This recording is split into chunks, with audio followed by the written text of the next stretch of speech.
If you've ordered an iPhone 14 Pro or Pro Max, you may have to wait longer than expected. Darkroom has a big update. Dave talks about a battery issue and goes on a big rant towards Apple. All this and more coming up on the iPhoneography podcast.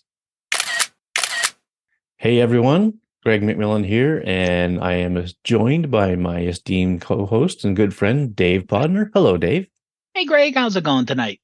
It's going pretty good. I had an extra hour sleep on the weekend, and it didn't do me a darn bit of good because I was so tired the next morning anyway. So I hope they changed it. I hope now that the times changed to daylight saving time, I hope they just leave it there and never change it again. But it would be nice. It would be nice. I know they're trying. I know there have been attempts to try this year. Yeah. What I heard on the radio at work the other day was that in the US, they're trying to put it through, and they're stuck on the way the bill is worded or something like that. So I hope they get it figured out, because if you guys do it, then we'll probably do it. Right, just to keep in sync. Yeah. So fingers crossed. Yeah. But so tonight I got a few things I'm going to run through quickly here, and then Dave's got some stuff to talk about. I think what Dave's going to mention is a kind of an important thing. So anyway, we'll get to that. So first thing I want to talk about real quick here is, and I just stumbled upon this like basically 10 minutes before I called Dave up here. And what it is there's an update on the supply of the iPhone 14 Pro and Pro Maxes on the production. Apparently they're dealing with, I hate saying the word, but you know what I mean. It's the pandemic stuff. And I strive to keep this podcast free of discussing anything to do with that, but you can't escape it 100% all the time. And so basically the staffing and all this stuff of the facility that makes these phones, they're having a lot to deal with right now, and they're running at reduced capacity. So I'm going to put a link in the show notes to the story. It's on the Apple Newsroom site. And if you have ordered an iPhone 14 Pro or Pro Max and are waiting for it, I hate to be the bearer of bad news, but it could be a little longer again. And I mean, I know my pal Jack Hollingsworth, he's been up in Cape Cod. He's been doing some work and stuff like that. I spoke to him recently as he was driving down to Florida for another job, but his phone finally arrived at his home, and he's going to get it when he gets there. But I mean, what is this? This is the first week in November, and his phone finally gets to his house. So I really hate to say it, but if you ordered a 14 Pro or Pro Max, the demand is so high for those things, they're just not going to get them out as quickly as they'd like. So, well, hopefully no one's waiting on a phone that needs a phone. Yeah, really. Hopefully if you have like an older phone, it's still working well enough for you. And it's not a matter of, I need a new phone because I have a job which requires me to have a phone that works well, and my current phone is not working and it's out of warranty. Therefore, I bought the new one, and now they're making me wait. Yeah, that's right. Again, sorry to have to bring this news about, but I think it's important to mention it, just because. And also this isn't just talking about COVID to talk about COVID. Right. This is, and this is impacting if you're looking for a new phone, and this is impacting, I think, iPhones more than Android phones right now. Only because of it's the iPhone assembly city, we'll call it. Because if you look at the size, if you look at the amount of people who work on the iPhone assembly area, it's a small city. Oh yeah. It's not 200-300. It's tens of thousands of people who, even probably even more, that work in this factory. Yeah, because they're pumping out how many million of these things in a season, right? Exactly. Yeah, it's And crazy. and just with the restrictions that are not coming from Foxconn, this is coming from the Chinese government. The way they're trying to control COVID in their own way, that Mm-hmm. are causing tons of issues, and it's hitting everyone. So I mean, this is part of the issue when you have a worldwide distributed supply chain, and Apple does better than anyone else with the supply chain. That's Tim Cook. He does better Yeah. than anyone else. But if you literally are taking parts from everywhere, and that's what they do, you know, the chips are made in Taiwan, the glass is made in Kentucky, the lenses are made in Japan by Sony probably, and they're shipped for assembly into China. If you have issues at one point somewhere in the giant world, it's going to impact the flow of the entire thing. Yeah. And this is impact this impact is right where everything comes Comes together and together. gets Yep. put together to become a phone. Mm-hmm. So yeah, it's a rough time, for manufacturing as a whole, really. Right. You probably have these issues no matter where you go in the world, but yeah, just wanted to get that out there. So next I wanted to bring up a Darkroom update, and honestly, the best way to learn about this update is to go to David Addison's YouTube channel, where he does a video where he discusses the updates and he does some comparisons to Lightroom Mobile and things like that. And then he also has a much longer video, where he actually interviews Maj Tabi, one of the co-founders of Darkroom, who gets right into the meat and the potatoes of the update. So basically, the update is uh, the 5-person development team at Darkroom. That's only 5 people. What they've done is they've optimized the way that it renders the highlights and shadows and um, all that stuff. But actually, this one is more for the shadows and exposure sliders. They've Spoiler alert, they said they've got to do a little bit more work on the highlight side of it and the whites, but the blacks and the shadow areas, it really does a good job at getting that. Like, if you underexpose an image and you want to get that detail back, it does a really, really nice job of getting pulling the details out of the shadows. So, by all means, links are in the show notes for both of David's videos, and it's really worth watching. And I got to tell you, I am full on using Darkroom. I don't remember if I mentioned this last week or not, or on the last show or not, but I'm almost exclusively using Darkroom now for my edits, just because somehow I just love the way it's rendering the raw files that I shoot with the iPhone 14 Pro. Um, with the 12 Pro Max, I found Raw Power did a really good job.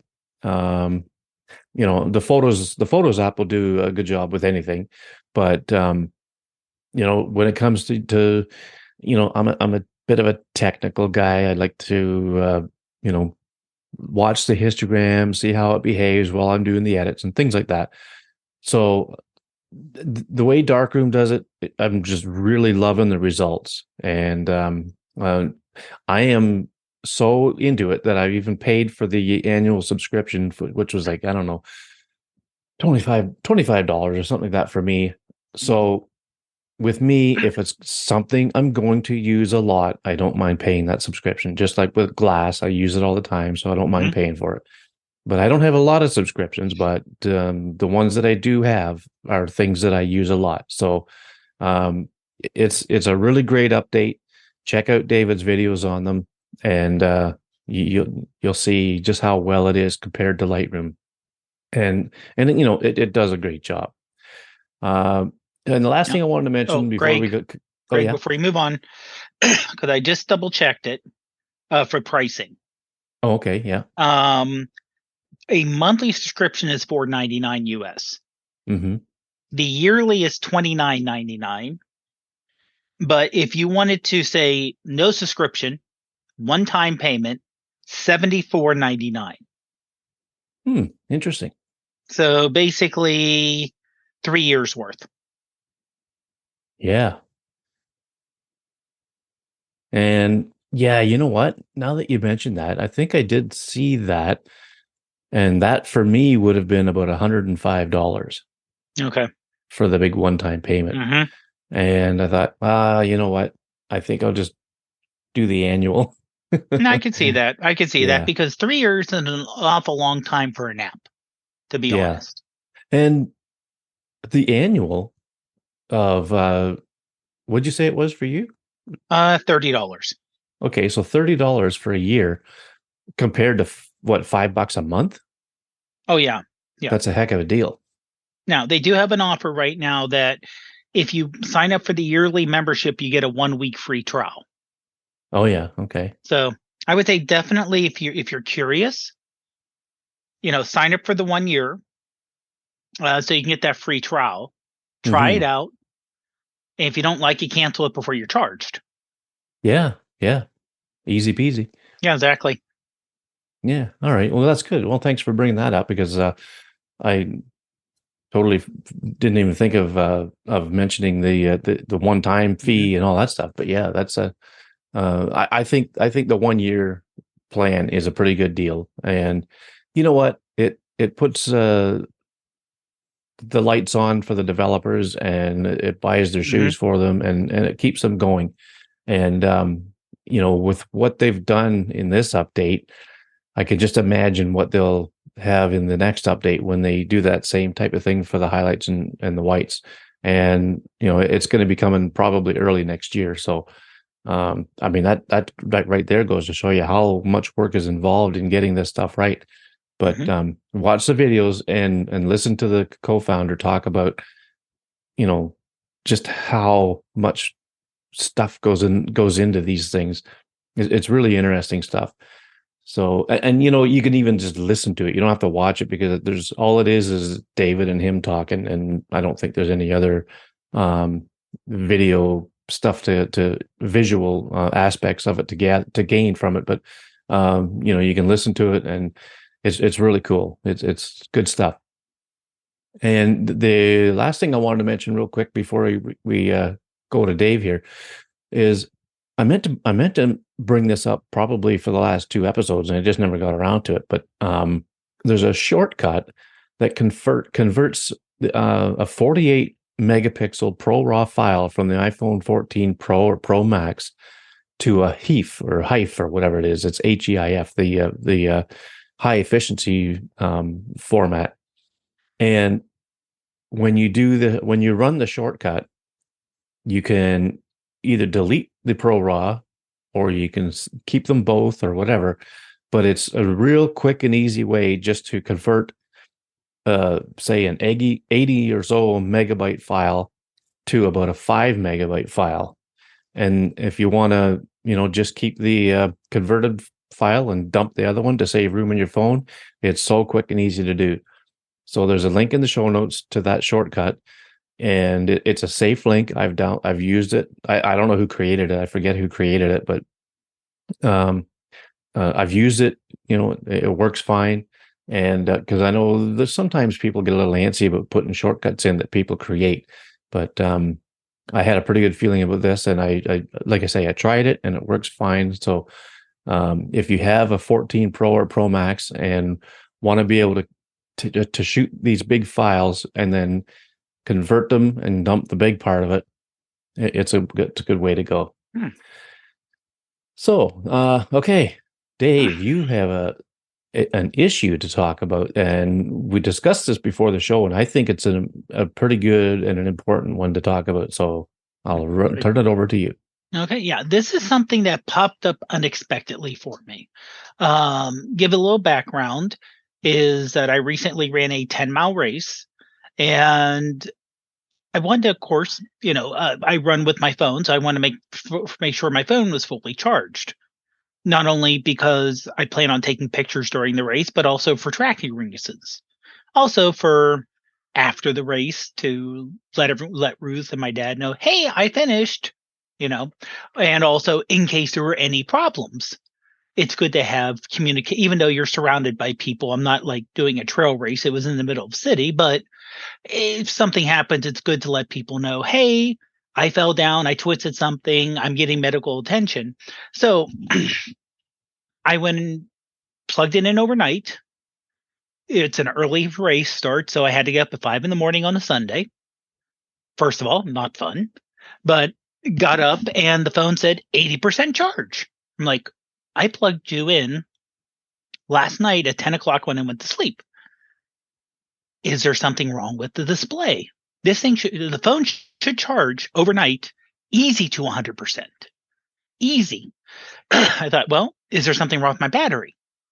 Because is my battery not charging? The phone's a year old. It should not have any battery issues, but things happen. I understand. Did I drop it and had a battery issue? Couldn't figure out what's going on. And I said, well, I'll plug it into the car on the way down. I'll put it in low power mode to be on the safe side. And I don't have time to think about it right now. So afterwards, I started to look and say, okay, well, let me check my battery. So I went to the settings. And by the way, if you're looking for any settings under the settings, the easy thing to do is pull down a little bit so you get the search bar and then just start typing in what you're interested in. Yeah, done that many times. Yeah, because trying to figure out it may make sense to whoever designed the setup of the different settings and how they're all listed, but unless you're in their mind, it's hard to figure it out. So I did the search. I'm like, okay, I was on low power mode. I have the battery percentage showing, and I went, okay, I don't see anything weird here.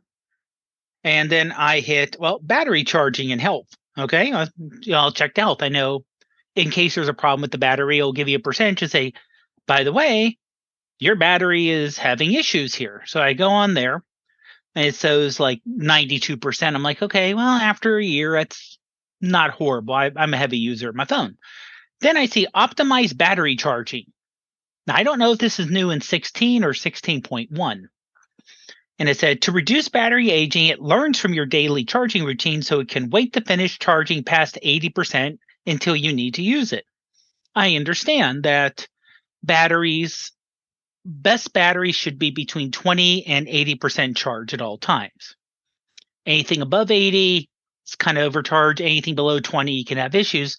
So the phone tries to outsmart itself and say, we're going to keep you between here and here. Well, normally on a Sunday, I don't get up at 5 a.m. because I don't have a job that requires me to get up early. I don't have kids who get me up early.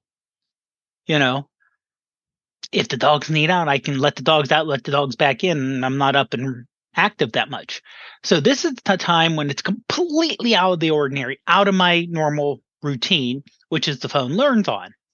And my battery wasn't at 100%, where it could be a situation, let's say, if you're planning on going off on a hike or, we're going to have a parade later on today, or we have a event that I might take lots of photos at, and it's an early morning or it's outside your normal routine, where, of course, your phone, now it'd be nice if your phone somehow hooked up to the calendar and said, hey, you have an event here that normally is the slow charging, so I'm going to make sure you're charged before this event, but that would have to be making sure it's on your calendar, which it isn't always on your calendar per se.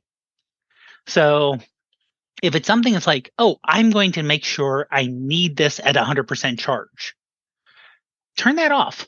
You can, by the way, when you turn it off, you can either turn it off for 24 hours or permanently turn it off. So if you're like, okay, I want to wake up, or I'm going to leave today, let's say I know a lot of places in late November have holiday parades. And let's say you want to take a video for the holiday parade, and it's going to start at 4 o'clock, 5 o'clock, in the afternoon.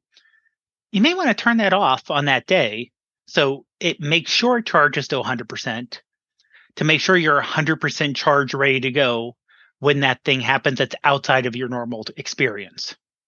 Yeah. Like, I mean, for me personally, if I wanted to get up for a sunset, or not a sunset, sorry, a sunrise, say on a day off, I would have to make sure that's shut off because I generally don't get up that early in the morning, unless I'm working on a day shift. As a shift worker, I tend to sleep till, probably 9 o'clock or so in the morning. Just the way it is with me. Yeah. And, maybe once I retire, it'll be different, but, I'd almost be guaranteed if I was going to get up in the summertime, say at 4 o'clock to try to go someplace and get the sunrise, it will not be charged up unless I turn that off. So, that's a heck of a good, you might as well call it a tip because, it's nothing worse than if you're going to go out and use your phone to take pictures and video and all that stuff, and you see that it's only charged at 80%. That would be a real downer. Well, and like say you're going somewhere where you need the GPS. Yeah, there's that too. That draws. It's not just taking pictures; it's all the functions of the camera.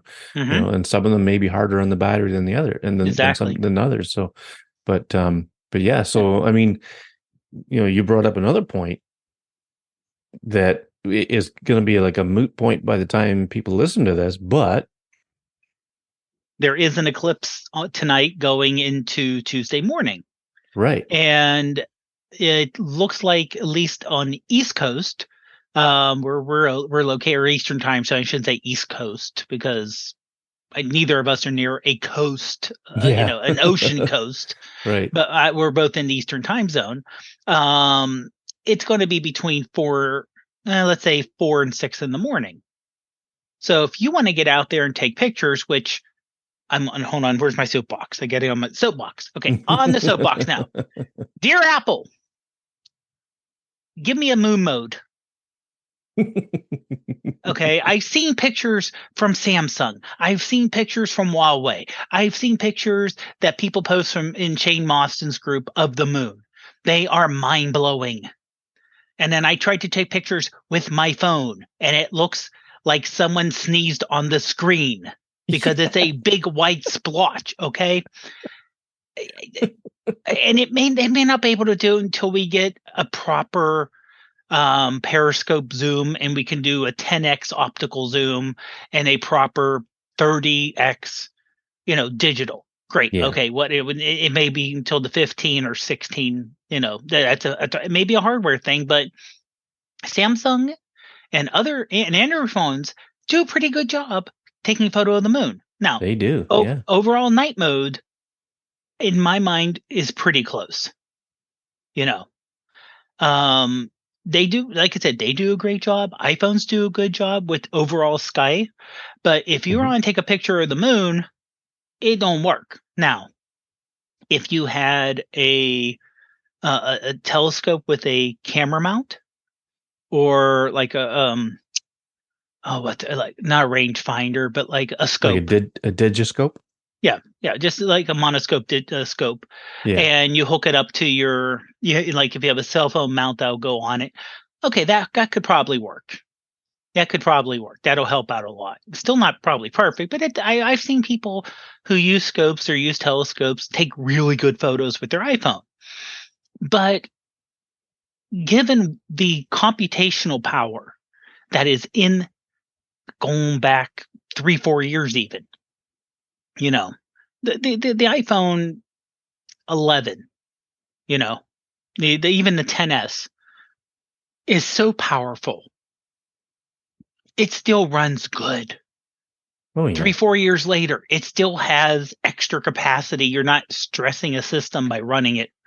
So, just something where you could do, I want to take like tonight we were on our way home from work and the moon was low in the sky. And of course, when it's low because of atmospheric lensing, it looks massive, and it's a full moon. And it looked like this massive full moon right up at the horizon. And if you try to take a picture of that with your iPhone, admittedly it was daylight, so that helps, not as much contrast. It's still not going to look great. Yeah. So And to tie this it back should. in with Right. your initial point about the battery, um, if we had that capability in the phone, Mm-hmm. we could be getting, or we or whoever, or somebody could Yeah. be getting up at 4 o'clock in the morning with a fully Mm-hmm. charged phone. Because if they knew they were gonna do that, they could turn that feature off about the charging so that it would Exactly. be Exactly. 100% when they got up. Mm-hmm. And you Well, know, especially. I can just imagine having like a zoom with those capabilities and getting that eclipse on the phone, whether it's a time lapse video or photos, Mm. as it's going through. Mm-hmm. That would be pretty cool. Yeah. Yeah. And But honestly, like I said, if someone has a scope, they probably can do that. You know, a should be telescope able or to. just a scope. You should be, but like I said, time lapse. If this thing's going to last 2 hours, you're going to need a good amount of battery there. That Yeah. especially now for both of us, we're abnormally warm for this type of year. Hmm. But normally in early November, it's a possibility you could go out there in the middle of the night where we are, and it could be below freezing. Oh yeah, easily. And cold kills battery life. Yeah. Yeah. Just that's chemistry. You can't get around that. Cold kills battery life. So, like I said, if you're trying to make sure you're charged up, so in the middle of the night, you're going out there and you're trying to get this time lapse because when you see people post time lapse of the eclipse, it's mind blowing. Yeah. You Yeah. you It's see pretty it cool. going in, you get dark red as it goes in, and you see just the slices of the moon going from brightness to that dark, or even um, you see people post not time lapse photos, but photos in a series where they'll Oh show yeah. like ads kind of slicing away, but they'll show it All in kind of one as image. Yeah. all in one image, They'll yeah, layer it. with the Yeah. different parts, yeah. So Or it's like stack it. exactly, yeah, and it's like that would be great to do, and that'd be But if it's a matter of my phone's only charged 70% because it's trying to outsmart, so it's trying to be extra smart. I shouldn't say outsmart. It's trying to be extra smart with charging.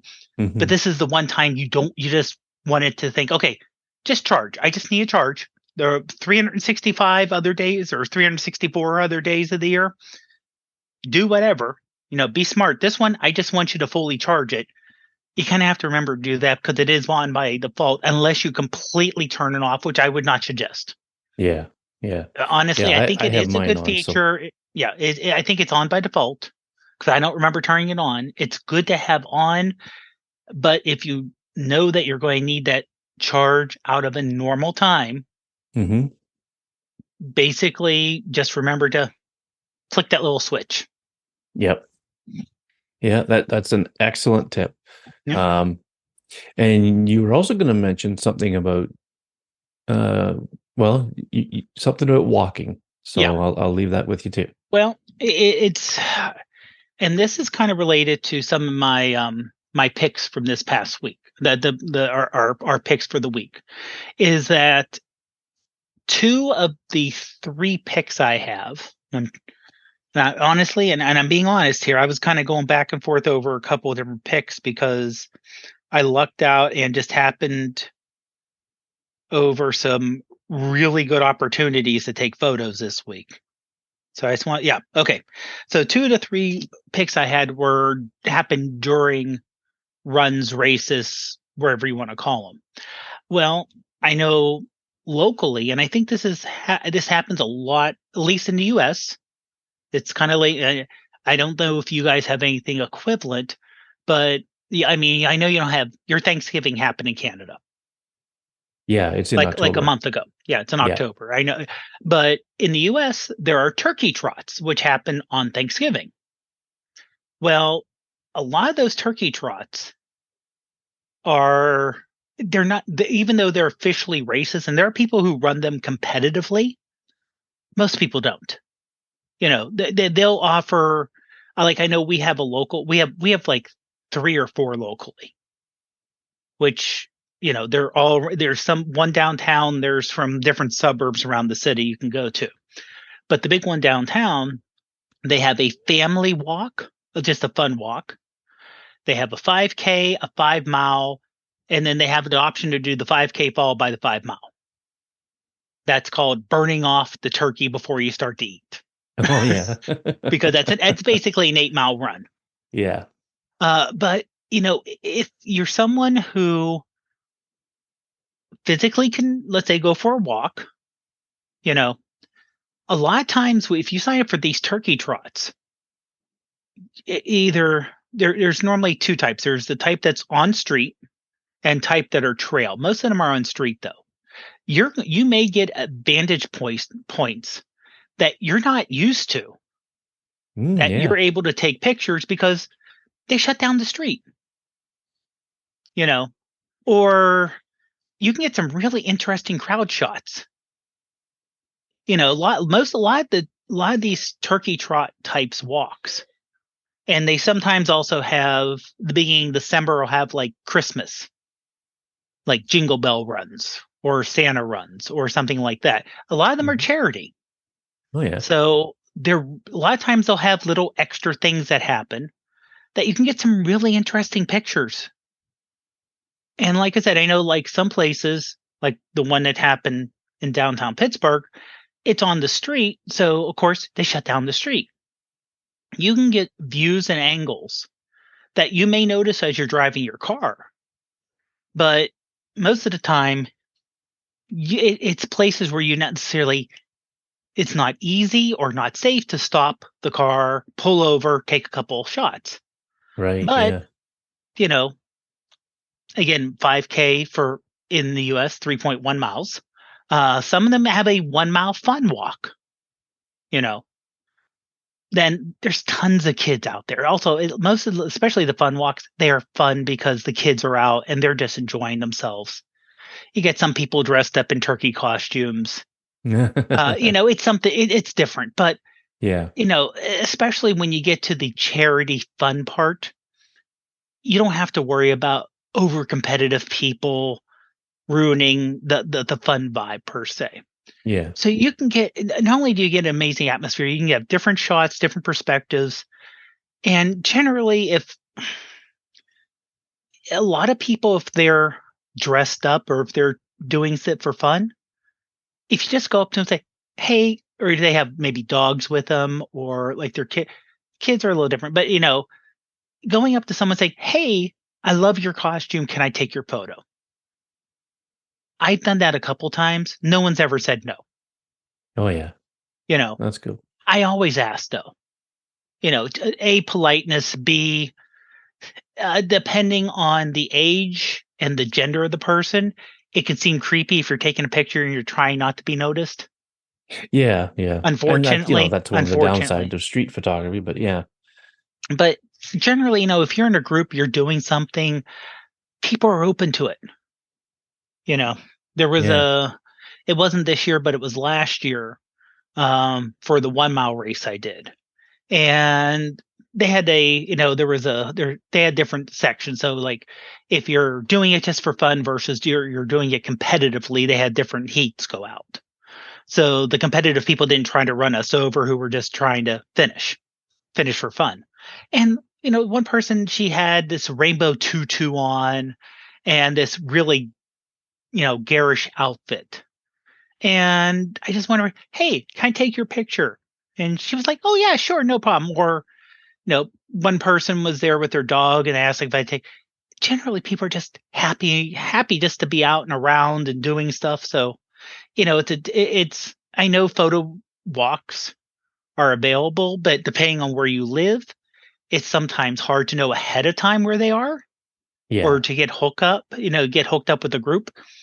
You can use a walk like that. Like I said, it does help charity. Always check and see if it does or not. They'll definitely let you know. But it's a way to have an organized outing, and where taking photos is fine. No one notices, and you get a bunch of different perspectives and different areas. Yeah, that's the part that intrigues me is having the different vantage points and things like that. That, like you say, when you're driving along, you might see a nice scene or something like that, but it's a totally different thing when you're walking in a place that you normally can't, and you Exactly. can actually stop and take advantage of that, Mm-hmm. and could usually come out with some pretty cool stuff. Yeah. Yeah, so that's cool. So well, speaking of that, let's get into our recent photos. And now you've got me curious, Dave. So let's start with you. Let's talk about your. I've got them in the order you put them in the iMessage there. So that's Okay. this nice bright red one will be first. Okay. So this actually happened. This is a town over from us, Oakmont, and this is just. This was during a fall fest they had that happened around right before Halloween. But this was just me walking back to where I parked the car.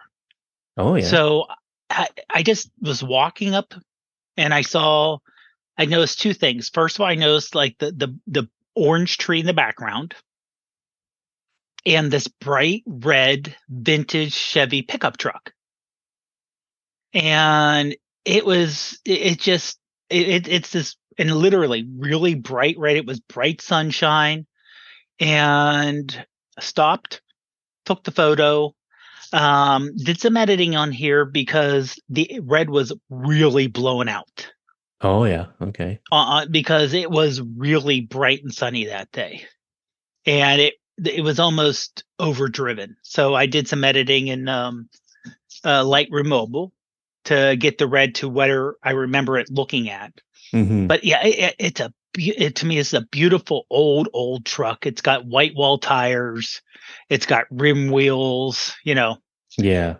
and It's really sharp. oh yeah, yeah. You can tell someone really took time and effort to get this to look like it, probably better than it did when it first came out. Yeah. And remember, folks, watching or listening to this, you can check your phone Mm, screen right now, and you'll be able to see it. As long as you've got the your podcast player is compatible for these enhanced mhm. podcasts. If you can't see it by any chance, go to the website.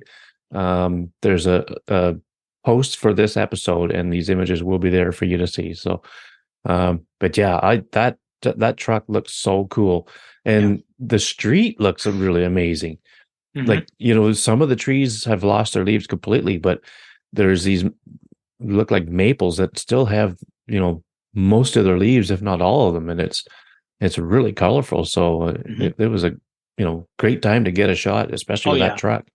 yeah, yeah. The only thing that almost ruined it is the tree that is in the right foreground, the shadow it put right over the truck, Yeah, yeah, because it's a dark shadow. But it would have been great if it just would have been a little bit moved over. yeah. But but What do you do though, right? I mean, but I mean you it's deal with what you have. Yeah, street yeah, photography. yeah, that's right. Now, the other Yeah. thing I kind of like about this is a lot of times you'll see trucks like this with other vintage vehicles, Hmm. but the fact it's surrounded by modern vehicles Yeah, yeah. makes it really stand out even more. Oh yeah. I mean, never mind the color, but yeah, the difference between Hmm. the old and all the new, it's pretty cool. So yeah, well, you might as well carry on with yours then, and then we'll get to Okay. mine after. So your second one, it looks pretty interesting. Yeah, this was during a trail run I had. And I actually ran by the trail, kind of goes through the shelter, and ran through it, turned around and took the picture. Oh, okay. So I took a good amount of photos during the trail run. A Just to enjoy. It was like right maybe 2-3 days past prime color. Hmm. But this was a pretty steep uphill downhill type trail. So you were going off where a lot of people tend not to go. Right. There are some trails which are nice and flat, so there's like tons of. This is not one of those trails. So, I just love. This is a morning run, so you're looking east, blue skies with just a little bit of clouds, so just enough, and just the way the shadows go, and I like how, because looking into the sun, you have the sun rays going through the tree. Yeah. But also the shelter itself is pretty dark. So it's not overexposed underneath in the shadow where it shows everything. Mm-hmm. Yeah, And this was and just a beautiful day. is this like, okay, so two things come to my mind real quick. Is one is that it's a good thing it wasn't wet on this Oh, run, yeah. because Oh, those leaves would have gorgeous. been so slippery. Oh, yeah. And the other thing is that the growth around this thing, it looks like it's been maybe sitting there kind of unused for a long time. Would that be the Yeah, case? I would say yes. There's no easy way to get here. Where Okay. this was taken at, there was no truck, there was no like large vehicle trail. Okay. Yeah. It's almost weird that they would have a shelter here. Yeah. Yeah. It's kind of in the middle of the hills on either side, not easy to get to, not, you know, and like you said, it doesn't look like it doesn't look like it's crumbling, but like I said, it does not look like it's been cleared out and nice and kept, because this is the end of the Yeah. year. So it should look a lot better than it does. Mm-hmm. Yeah. Because I don't see a lot of people picnicking and putting up a big family reunion, because there's a trail in, a trail out, but there's no big field that's big and wide and open. Yeah. Yeah. So It's there's a lot of growth around there. yeah, yeah, and this is the first time I've run this trail. Okay. So I was really hoping that it rained like 3 or 4 days beforehand, and fingers were crossed, and luckily it was dry, Yeah. because there were parts of this trail that were exceptionally steep. Yeah. And Um, with the yeah, leaves that have fallen, it it looks was, like yeah. it could be very slippery if it was Oh wet. no, yeah, yeah. There were parts where I was going down, kind of holding on to trees, going Oh, sideways, yeah. kind of, putting one foot sideways down, 1 foot down, 1 foot up, and kind of Yeah. shuffling. Mm-hmm. And because of the loose gravel underneath there, I started to slide.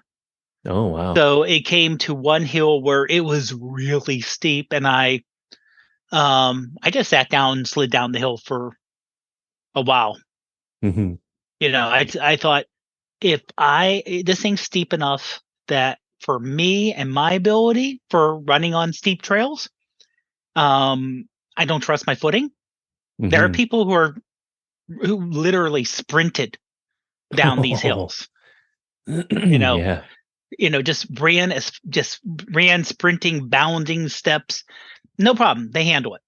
I'm not a trail runner. I didn't have the right shoes. There are special trail shoes. I had my normal running shoes. So, to make sure I didn't hurt myself, which you could Yeah. easily do, twist an Oh, yeah. ankle. They Yeah. even warned us and said, there's leaves everywhere. You don't know what's underneath those leaves. Be careful when you're running, because you don't want to trip and fall. Yeah. Yeah. And it was steep enough. Like I said, I'm sitting down. It's dry. I'm sat down. It slid down till it was a little bit, you know, not as steep, and then continued on with the rest of the run. Yeah. But I had a few. If you check out my Instagram, for the South Ridge Trail Challenge post I did, either Instagram or Vero or Twitter. Right. Um, yes, I'm still there. There are a few shots there that you can see where, you get to a point and you have like a widespread view that, honestly, you wouldn't know that was there. The race director said, you're going to get to a point, turn around, and you're just going to have this wide open view. Just keep an eye out for it. Oh, yeah. But yeah, I almost feel sorry for people who did run the course quickly, because, well, normally I listen to podcasts, whatever, while I'm running. Yeah. I didn't feel comfortable listening because it's kind of like, you get on the treadmill, you're cleaning house, you just listen to something to have in the background. I didn't feel comfortable having something going on in the background because I had to pay attention to my footing so much. Yeah, yeah. So I don't know how people, if you're running or going quickly through an area like this, you're missing all this. Yeah. Oh yeah. And to me, the big deal is, you know, it's the view, it's the turning around where, if you're trying to get through somewhere as quickly as possible, you'll miss a view like this. Yeah. And speaking of views, Here we go. your third one has a really nice view. It's um, one of the nicest views I've seen of Pittsburgh. Thanks. Sorry about that. Yeah. Now, this was actually during the 10-mile race. So this is going across the Weston Bridge. You can walk. There's a sidewalk on that side of the bridge. So you could walk. Unfortunately, there's nowhere easy to park if you want to take this picture. Right. On either side of the bridge. So you would almost have to go out of your way to take this picture. This was with the 3x zoom. Okay. Yeah. Just because you're a good amount away from downtown, but this is almost a straight on shot of downtown. The reflection is the reflection. Yeah, it's not one of your little tricks. No trick. The only trick here was I made it a little warmer than how it came out on camera. On camera, it came out a little bluish. Okay, yeah. I think just I think because that of was a the wise move, clouds. just because it looks good. Yeah. Yeah, it really made the colors more accurate. Yeah. To what they normally would look like. Yeah, this was, and partially this was kind of early on in the run. So this was around 2.25 miles in. So maybe a quarter way through the race. Mm-hmm. Maybe a little shy, 2.25, maybe a little shy of that. And, just I was starting up the bridge, and people don't realize for a lot of bridges, especially the truss bridges, like it's similar to like you see the bridges on either side of the photo where there's an arch overhead. Those things go up and down. Yeah. When you're driving, you don't notice that you're driving up a hill and you're driving down the hill. So I'm starting to go up the hill on the bridge, and I'm seeing 10, 15 people just stop, take pictures, selfies, them with the city in the background. Yeah. So I decided to stop and kind of, get in between a couple of the arches on the bridge. So that's kind of hidden.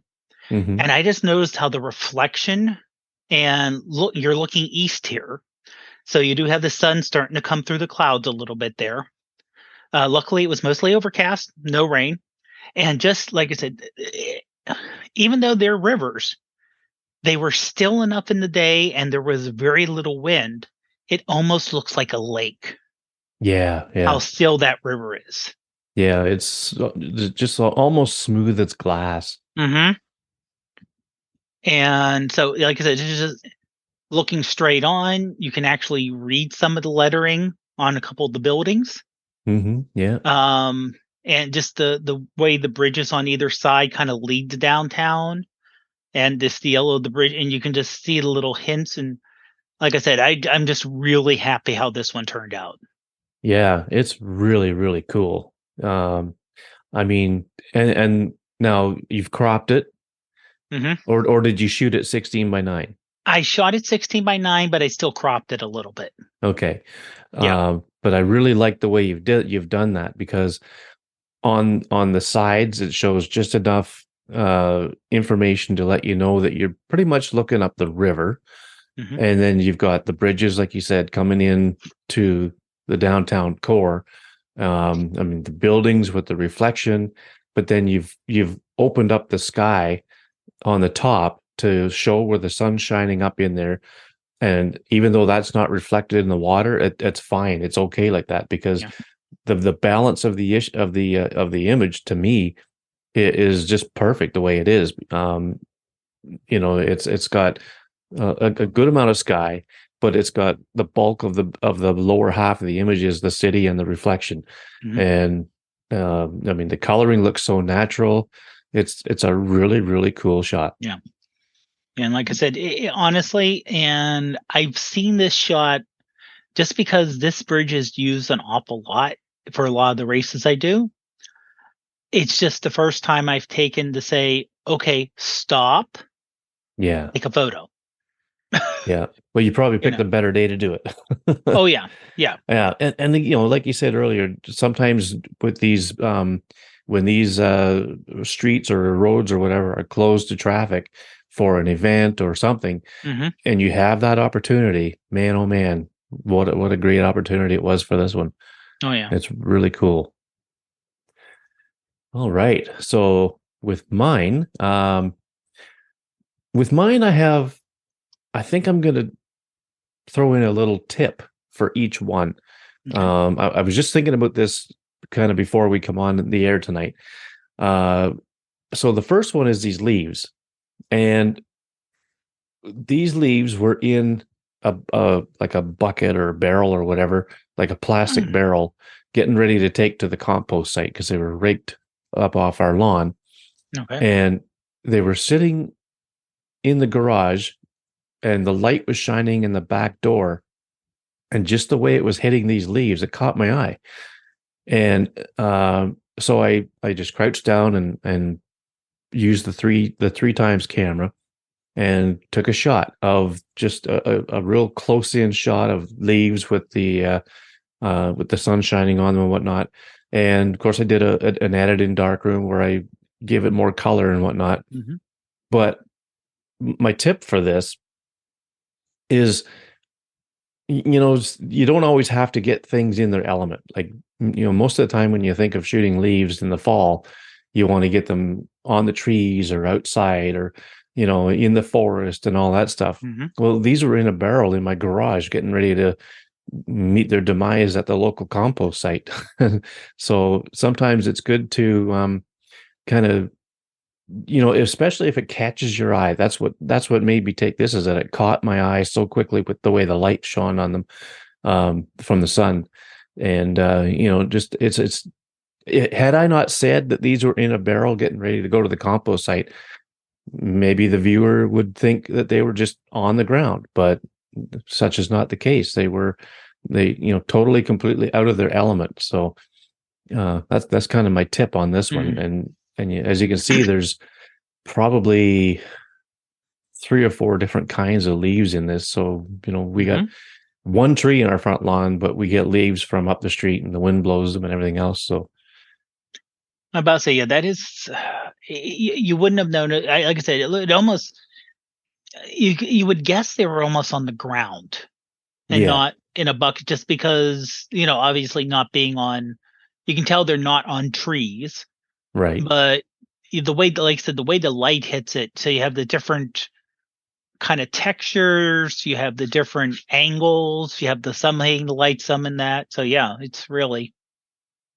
Yeah. And I think the only thing that I would have done differently here is put the focus point on the leaf right in the center of the frame itself. But the actual focus point is on the leaf above it. So the focus plane is kind of near the top of the frame, which is probably a kind of a little bit of a mistake on my part, but I see what you mean. Yeah. Yeah.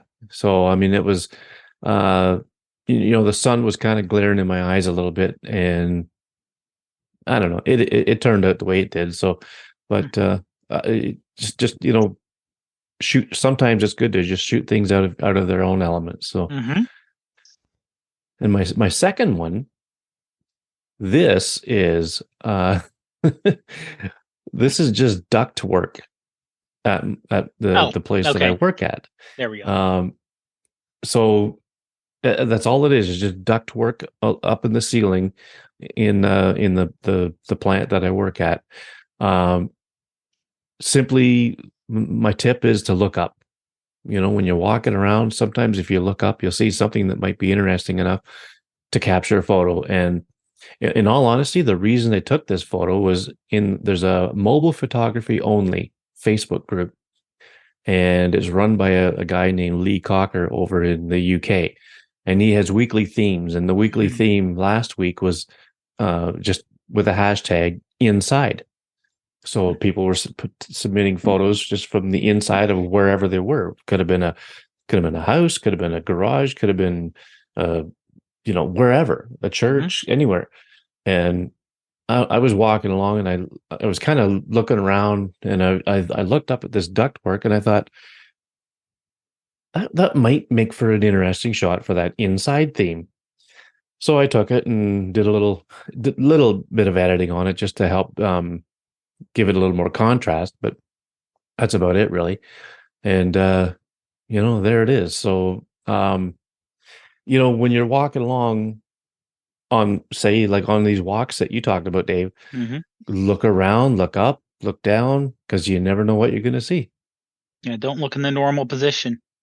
Yeah, exactly. So my third one, this was a fun one. The local camera club that I belong to, I'm one of the only ones that shoot strictly with a phone. There's probably a couple more that do that, but most of the members in the club have their mirrorless or DSLR cameras. So at our last meeting, we had this little fun time, I guess you can call it, where we would drop things in water and try to capture it.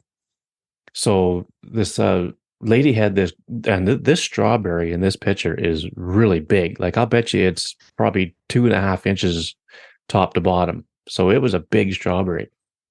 And there was a big glass bowl of water. So I got right down beside it, and I said, okay, drop it. So she dropped it, and it takes a few attempts to get a good shot. And she'd never done this before. I'd never done this before. So, between the two of us, we were kind of having a lot of fun with it. And some of the shots she got with her Canon, it's a DSLR, one of the Canon cameras, were pretty interesting, pretty cool. And this was one of the ones I got. I got it it just hit the water, and you can see the splash up above. The initial splash kind of went and hit the glass on the inside, and then this is you'll see like a big mountain of water. It looks like that's right after the initial splash, and the berry is actually on its way back up to the surface after basically almost hitting bottom. So it was a fun exercise.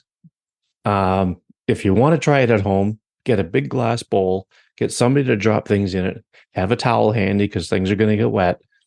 And I used burst mode to capture these. So, to use burst mode on the iPhone, you don't tap and hold the shutter button like you used to. You have to tap and slide real quick towards the little image the preview thumbnail. If you tap and went the other way, I believe you'll start taking a video. So tap and slide towards the image thumbnail, and you'll take a burst mode at about 10 frames per second, and you're bound to get something that's usable. Now, this could have been just a little sharper, but it's hard to figure out where it's going to focus when you're dropping something in water like this. But no, it was an interesting and fun experience, and you can get all sorts of different things to drop in the water. Most of the people had food, like fruit or something like that. So it was fun. It was a fun thing to try. Yeah, I was going to ask you, what did you use a particular mode to get the shot? Because trying to time that would be pretty darn impossible. Yeah. Yeah, you'd never get it with one shot. I mean, no. the lady that was doing this with me, her camera was going about 3 frames per second. So, she didn't have the opportunity to get as many frames of the one sequence that I did at 10 frames per second. But yeah, otherwise, other than that, Dave, it was just point and shoot, just on auto, and all I did was just take the burst and selected the best frame out of it. So I mean, I took probably a dozen different tries, at a couple of different stations we had around the room to do this. Oh, okay. And,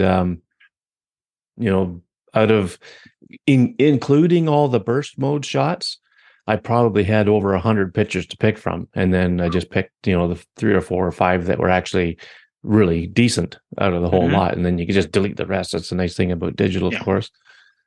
But so, handy tip is to try burst mode and just play around. Yeah, I love how the motion, because it does such a good job of getting the strawberry still. Yeah. It get the bubbles are what show the motion more than anything else. Yeah, exactly. Yeah. You almost see the current in the water. Yeah. So that was fun. All right. Well, I think we can call it a night. I will mention one last thing though. So on the website for the podcast, there's a link to buymeacoffee.com. And, it's just, if anybody wants to support the podcast, like, we don't have sponsors and there's nothing like that. So, I mean, the website costs money to keep up and all this stuff. And I just want to give a shout out to anybody and everybody who has helped support this. There's, a regular contributor, and there's been a couple of one-time contributions. And, I just want to say a big thanks to those people for supporting the cause. And, it doesn't go unnoticed. So thanks to those folks out there. All right. Well, let's tell the world where they can find you, Dave. Sure. You can find me on Instagram, Twitter, Vero as ProfPod. Posting mostly photos. Now, I am trying a new service, Mastodon, which is kind of a Twitter alternative, but I'm just starting. I'm as ProfPod there too, but I'm just starting off. So I'm just starting to learn that. So if you're on there and you see me, you see a ProfPod, it's definitely me. It's just a matter of I'm still learning how it's a new type of system, so I'm just not used to it. Right. Yeah. And you know what? I just signed up today too. So I'll look you up. So you can find me on Twitter at Macmillan_photo, on Instagram, Macmillan photo, on Vero at Macmillan, on Glass, I am just at Greg, and on Mastodon, I'm at Macmillan dot something. It's such a convoluted service to begin with. I mean, until we get used to using it. But it's where people seem to be going with all the latest activity going on with Twitter. And is it going to stick? Who knows? There's been about 1 million people sign up in the last week or whatever. And I'm surprised I got my last name. Usually I tried to get my first name. If I can't get that, I'll try my last name. If I can't get that, then I'll try, whatever. But I was fortunate enough just to get Macmillan, and then, there's different servers. So, again, it's a real complex. I wasn't even going to join it because it's kind of difficult to comprehend how it works. But I guess once you're on there and once you got things flowing, then it's not so bad. But anyway, so you can find me there too. And at the other links, we'll have all the links in the show notes except for our Mastodon links. I'll wait till we get sorted out with that before I throw them in the show notes. We still have to figure all that out. Yeah. Yeah. It's maybe Dave, what we could do is we can make some Bitly links or something like that, because they are kind of lengthy or whatever and confusing in my mind anyway. Maybe it's just because I'm an old fart. I don't know. But so that's where we'll be able to find it. Is something new. It is something new. So something new and something we have to get used to. But hopefully it's something that's decent enough that we can make good use of it. If not, well, we try it. But okay, well, I guess that's it for this evening, and we'll see you all on the next one. Have a great one, everyone.